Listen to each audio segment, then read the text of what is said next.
Hello friends, welcome to Kotputli education. आज हम बात करेंगे आर्युलेट के बारे में कि आर्युलेट का जो एग्ज़ाम है वो 20 जून को है। तो लास्ट डेज़ में आप किस तरीके से प्रिपरेशन करो कि जो आपका एग्ज़ाम क्लियर हो जाए, कौन कौन सी चीज़ें आपको रिवीजन के तौर पे पढ़नी चाहिए। तो ये आज हम कंप्लीट डिटेल्स इस वीडियो के थ्रू देखेंगे। तो आप इस वीडियो के लास्ट तक बने रहें। वीडियो को लाइक और शेयर भी कर दें, चैनल को सब्सक्राइब भी कर लें, साथ ही बेल आइकन पर भी प्रेस कर लें जिससे आगे आने वाली वीडियो अपडेट आपको प्रोवाइड होती रहे। तो चलिए अभी हम देखेंगे कि लास्ट स्टेज में आपको किस तरीके से जो है प्रिपरेशन करनी है। तो सबसे पहले हम देखेंगे कॉन्स्टिट्यूशन का रिवीजन किस तरीके से करना है। आपको कॉन्स्टिट्यूशन में आपको क्या क्या पढ़ना है, जहाँ से आपको इम्पोर्टेंट क्वेश्चंस हैं जो कि मिल जाएंगे, और ऐसे ही आपके एग्ज़ाम में जो है रिवाइज होते हैं क्वेश्चन। सबसे पहले कॉन्स्टिट्यूशन की हिस्ट्री पढ़नी होती है। हिस्ट्री में जैसे जो एक्ट्स आए थे, ठीक है, कॉन्स्टिट्यूशन असेंबली आई थी, regulating acts, cabinet mission, government India act, charter act, तो इस तरीके के जो भी एक्ट आए थे वो सारी हिस्ट्री, कॉन्स्टिट्यूशन असेंबली, इंडिया का जो इंडिपेंडेंस हुआ था वो, ये सारी चीज़ें आपने को पढ़नी होती है हिस्ट्री। तो हिस्ट्री को रिवाइज करना ज़रूरी है क्योंकि वो आपके जीके का भी एक पोर्शन है और साथ ही में आपका कॉन्स्टिट्यूशन का भी एक पोर्शन है। फिर आता है preamble, part and parts name, मतलब प्रियम्बल में जो केसेस हैं वो, उसके अमेंडमेंट्स, प्रियम्बल के हर वर्ड का मीनिंग पता होना चाहिए। फिर कॉन्स्टिट्यूशन में कितने पार्ट है, कितने कोडिफाइड पार्ट है, उनके नेम, क्या क्या प्रोविज़न है उनमें। फिर पार्ट फर्स्ट से और 6 तक आपको एज इट इज़ लर्न होना चाहिए क्योंकि उसमें सारे मोस्ट जो चीज़ें हैं वो सारी वहीं आ जाती हैं। फिर 17, 18 और 20 पार्ट के बारे में पता होना चाहिए, जैसे ऑफिशियल लैंग्वेज हो गया, इमरजेंसी प्रोविज़न हो गया, अमेंडमेंट हो गया।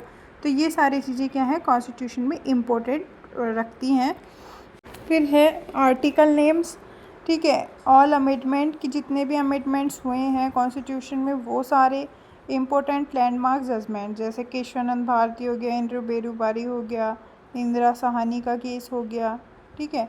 इस तरीके से सारे केसेस आपको देखने जो कि लैंडमार्क जजमेंट्स हैं। उसके बाद में फिर आता है बेसिक लॉ का रिवीजन किस तरीके से करें।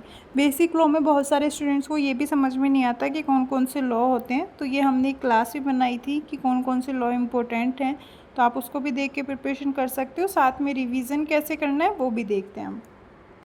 फिर है टॉर्ट। टॉर्ट में आता है सबसे पहले कि आपको प्रिंसिपल्स पता होने चाहिए कौन कौन से, जैसे लीगल मैक्सिम्स भी हैं उसमें कुछ, और साथ में आपको माइनर टाइप केसेस पता होने चाहिए। केसेस ज़्यादा नहीं आते, ठीक है, इसमें ज़्यादा आता है आपके लीगल मैक्सिम टाइप में कि इसका मीनिंग क्या होता है। टॉर्ट में नॉर्मल प्रिंसिपल्स का मीनिंग पूछ लेते हैं, ये सारी चीज़ें आती हैं। फिर आता है कॉन्ट्रैक्ट। कॉन्ट्रैक्ट जनरल प्रिंसिपल वाला आता है ज़्यादातर, जिसमें आपको हिस्ट्री पता होनी चाहिए, लाइक कब ये जो है एनफोर्समेंट हुआ, एनेक्टेड डेट। सेक्शन 2 है जो कि आपको पूरा पता होना चाहिए कि इसका मीनिंग क्या होता है। सेक्शन 10 के बारे में पता होना चाहिए, माइनर कॉन्ट्रैक्ट के बारे में पता होना चाहिए, और इसमें सारी जनरल डिटेल्स आपको पता होनी चाहिए। फिर आता है आईपीसी की जनरल डिटेल्स पता होनी चाहिए आपको, जो न्यू लॉज आएंगे उनके बारे में पता हो आपको, ज्यूरिस्प्रूडेंस की डेफिनेशन और जनरल डिटेल्स, हिंदू लॉ मुस्लिम लॉ की जनरल डिटेल्स एक है इसमें। फिर आता है इंटरनेशनल लॉ, टैक्सेशन और लॉ की जनरल डिटेल्स आपको पता होनी चाहिए, जैसे कौन सा सिविल है, कौन सा जो राइट है वो कैसा राइट है, ठीक है, कौन सा जो लॉ है वो कैसा सिविल है, क्रिमिनल है, सब्सटेंटिव लॉ क्या होता है, प्रोसीजर लॉ क्या होता है, तो इन सब के बारे में आपको पता होना चाहिए। फिर आता है legal maxim words, Rajasthan GK and current affair, Indian GK और उसकी करंट, ठीक है। हम सारा अब देखेंगे कि किस तरीके से आपको रिवीजन करना है। देखो, लीगल मैक्सिम्स और वर्ड्स हैं जो कि आप प्रीवियस ईयर वाले सारे कर लो, साथ ही में जो उनके ऑप्शंस दे रखे हैं उसके थ्रू कर लो, ठीक है, ऑब्जेक्टिव ऑप्शंस दे रखे हैं ना उनके थ्रू। तो इस तरीके से आपके कम से कम 60-70 हो जाएंगे, ठीक है। बाकी जो और आपको वीडियो के थ्रू करवा रखे हैं वो कर लो। तो इस तरीके से क्या है, आप जब सारे सब्जेक्ट्स पढ़ रहे हो उसी टाइम इनका भी साथ साथ में रिवीजन करते रहो। देखो, राजस्थान जीके में जो है आर्ट हो गई, कल्चर हो गई, डांस हो गया, राजस्थान की हिस्ट्री हो गई, ठीक है, म्यूज़िक एंड इंस्ट्रूमेंट हो गया, मिनरल्स हो गए, ठीक है, और भी जो राजस्थान जीके में स्टैटिक्स है पूरी वो आपको करनी है, ठीक है। पर ये जो इम्पोर्टेंट है ये तो करने ही करने हैं, पर साथ में बाकी भी आपको पॉइंट्स करने हैं इसमें। फिर है राजस्थान करंट अफेयर में आपको नवंबर टू 15 जून तक तो कंप्लीट करनी है। साथ में स्पोर्ट्स, करंट अफेयर में स्पोर्ट्स वाला देख लेना, पूरा इलेक्शन, जीआई टैक्स, अवार्ड्स, कोई प्रोजेक्ट चल रहा है वो, साइंस एंड टेक्नोलॉजी से रिलेटेड, ठीक है। इस तरीके से आपको सारी चीज़ें देखनी है। कोई नई चीज़ बनी हो पहली बार, पंचायत के बारे में भी पढ़ना है, तो ये सारे राजस्थान करंट अफेयर हो गई और राजस्थान जीके हो गई। इंडियन जीके में आपको स्टैटिक्स कंप्लीट करनी है, नवंबर टू जून तक करंट अफेयर करनी है, ठीक है। साथ में अवार्ड्स वगैरह, इलेक्शन वगैरह, सुप्रीम कोर्ट के लेटेस्ट जजमेंट, ये सारे आपको देखने हैं। फिर है न्यू लॉज देखने हैं, हाईलाइटेड पॉइंट 2023-24 में पार्लियामेंट में जितने भी बिल बने हैं वो सारे देखने हैं।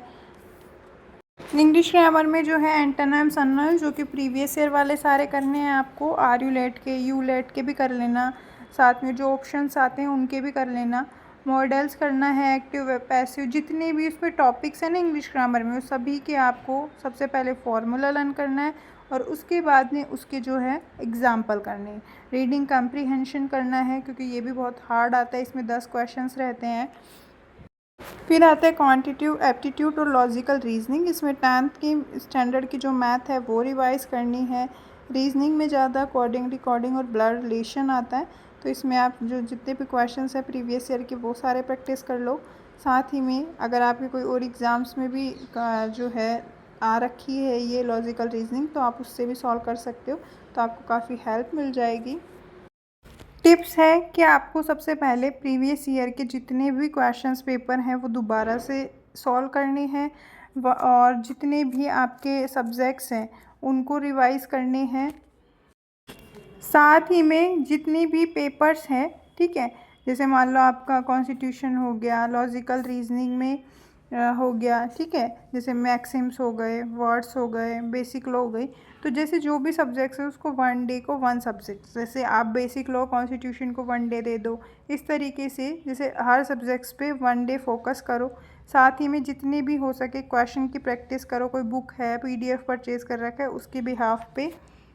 लास्ट डेज पे आपको कोई बर्डन नहीं लेना, सिर्फ हाईलाइटेड पॉइंट है उनका रिवीजन करना है, ठीक है। साथ में ही आपको जो है शॉर्ट नोट्स बनाते हुए चलना है कि जिस दिन आपका एग्ज़ाम हो उसके एक दिन पहले भी आप हाईलाइटेड पॉइंट है जो एक बार दोबारा पढ़ सकते हो, ठीक है। जितना हो सके जो क्वेश्चन है उनकी प्रैक्टिस करना है, क्योंकि अब जो है पढ़ने का टाइम नहीं है, सिर्फ क्वेश्चन की प्रैक्टिस का टाइम है।